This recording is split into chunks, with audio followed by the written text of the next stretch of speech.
lost in the middle of nowhere. It's like she's floating in the middle of the sea. She was told it would be okay, but I tried to find a way. She was told living overseas was like living her dreams. But when she got there, she realized it was all a lie.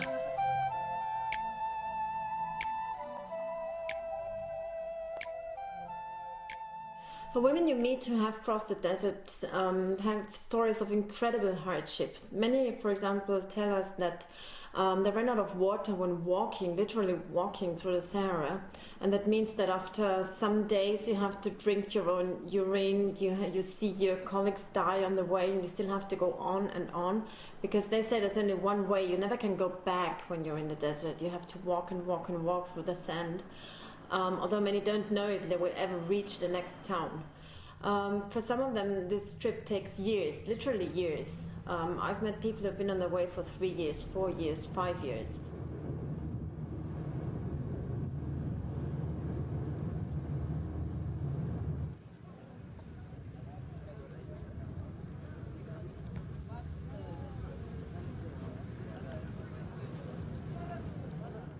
The way through the desert is not only hard because there's a lack of water, because you have to walk a lot, it's also very dangerous. On the way, especially policemen and military are very hard on migrants. They tend to beat them, they tend to take away the money, because many of them travel with some money in order to cross the sea. And especially women face great dangers of being raped or of being abducted. Some of them then have to stay in those countries for many years because they have been raped and abducted there. And that's one of the greatest risks. So I think of 10 women that leave the sub-Saharan countries in order to get to Europe. Perhaps only 2 or 3 make it to the sea.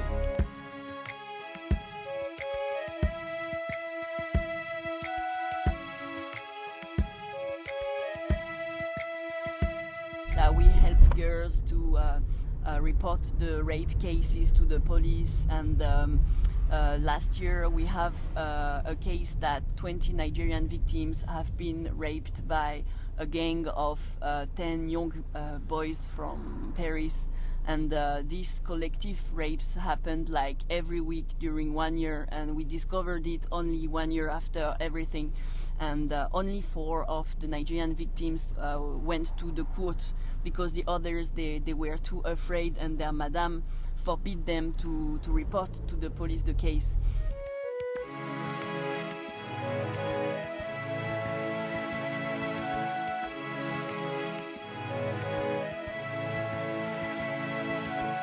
Once you get into Europe as an irregular migrant, there's 2 possibilities. Either you stay undercover, or you fight for asylum. Let's take the first case and you seek asylum. That means that your fingerprints are taken in the first country you get to. And for example, if you get to Italy and your fingerprints are taken there, you have to stay in Italy until your case is decided. So it's not possible to move freely around Europe. And if you leave that country because, for example, you want to go to another country, you want to reach the United Kingdom or France, then you're an irregular migrant. The second way is to be an irregular migrant right away, and that means you have to stay undercover and always face the risk of deportation. That means being put on a plane with what you have on your body and deported back to your country. This migration regime that makes it impossible for people to enter Europe in order to work in a legal way means that migrants are highly exploitable. If an employer does not pay an irregular migrant, doesn't have a possibility to ask for the money, they can't go to the police and report them, because if they go there, they face the risk of being deported. Firstly, there's a minimum wage, which is just about £6.05 is a minimum per hour. Your partner's probably fine, and if you have a child under the age of 16, 14, which is mainly the main age of house girls, house boys is 14, 15, 16. 16 getting towards the top end of the scale. They're not paid anything. They don't go to school. Human rights, everybody's entitled to an education. Everybody's entitled to freedom. Everybody's entitled to work and receive proper payment. People are entitled to be free. They're not a slave. Unfortunately, house girls, houseboys are coming here and they are working just under 24 hours a day. They can't leave the house, and most probably they've been brought into the UK on somebody else's travel documents. What usually happens is that the family who wants to bring the house girl or houseboy into the UK, they must really have their own children roughly around about the same age as the house girl that they want to bring in. So they'll bring possibly the house girl in under the guise that she is one of the siblings, one of the children of the house owners, and that's how they're brought in. If you come to the UK to work as a domestic servant, you're entitled to a domestic workers visa, which is granted to you, and your passport. You have a passport. That passport is yours. Should never hand over your passport to anybody. And once you've got your workers visa, then you're entitled to leave those employers whenever you wish, and you can seek employment for somebody else. And that's on the understanding that you get paid. You're entitled to time off. You have accommodation to yourself, not a rug on the floor in the cupboard underneath the stairs, if you can understand that. But that is what is happening. The boys and girls, male and females, are actually treated as slaves. They have no rights. They're not allowed to leave the house. That is exploitation.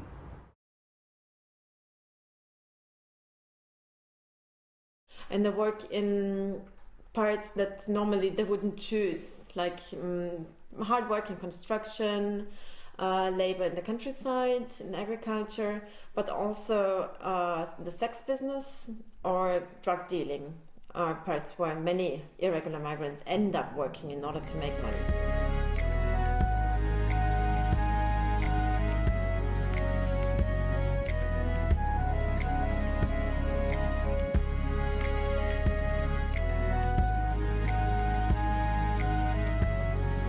If you are enticed by your madam back in Benin, you're back in Benin, and the madam says, "Come, I'll take you to Europe. You can work for me, and you will earn lots of money."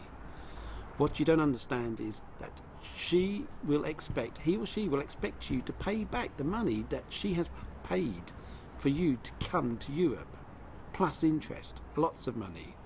So when she says you will have to pay 50,000, it's not 50,000 Naira. It's going to be something like 50,000 euros. Now that means that's going to take you a long, long time to pay that back. That's going to take you about 10 years to pay back 50,000 euros. You cannot even imagine how much 50,000 euros is. It's a lot of money. I can't afford 50,000 euros. That's more than what I earn in a year. So how are you going to pay that back on top of what? Because the madam is going to supply you with clothes, wigs, makeup, food, accommodation, possibly security. You've got to pay all that, and that's even before you start getting back to paying back the debt that she wants you to pay. It's going to take you a lifetime.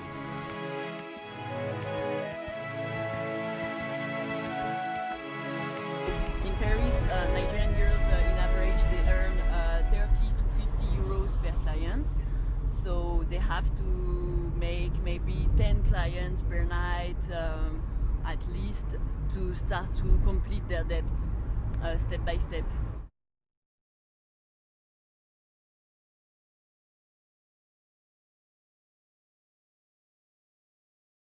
Number of females are actually being recruited through different sources. You have some that are from rural districts, which are promised that they're going to work as house girls and possibly get an education. They're lured. They've been passed over by their guardians, believing that they're going to gain a better life, and they end up in a house where they are actually, when they turn up, discover that it's not house girls that they'll be working as. They're not being educated, actually being forced into prostitution, where a madam teaches them how to put on makeup, how to dress in lingerie, and how to service a man, to pleasure a man. Inside the wood, the girls, they work inside little vans where they are sharing the vans, like they are 2 to 3 to 4 girls together working inside during the whole night. Sometimes 2 girls are working during the time that the 2 others, they are sleeping. And also last month, 1 Nigerian girls have been attacked inside the van by a police officer who was drunk and attacked her with his own gun. So this police officer was arrested by his colleagues. So it means that this can happen. I mean, it doesn't happen all the time, but it can. And so most of the time the violence doesn't come from clients. It's come from people who pretend that they are clients in order to attack the girls. So one might think that people who went through all these hardships and faced these really hard conditions in Europe would share this experience with their families, with their friends at homes, and tell them about it. But that's not the case. Most people say that they have nice jobs, that they have a car, that they make good money. So they're trying to give a better picture of their lives in Europe than they actually have. The reason might be that they feel humiliated by all they have gone through, and by the position they have in the European labour market, which in many cases is a very low position. And nobody who went so far to get a better life likes to say that they lost or that they didn't reach what they wanted with so much energy.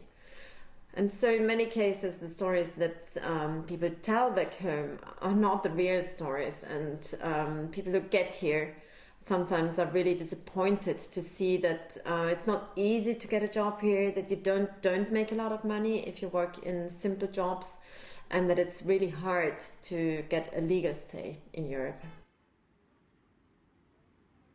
If a person who has trafficked a female into the UK, into the United Kingdom, for the purpose of sexual exploitation, depending on the circumstances as to how he has done that, he or she, because it's not just men, it's also women who control are trafficking females and males into the United Kingdom for prostitution. Because you've got the number of other offences that may be engaged. You have false imprisonment, where they're keeping him prisoner.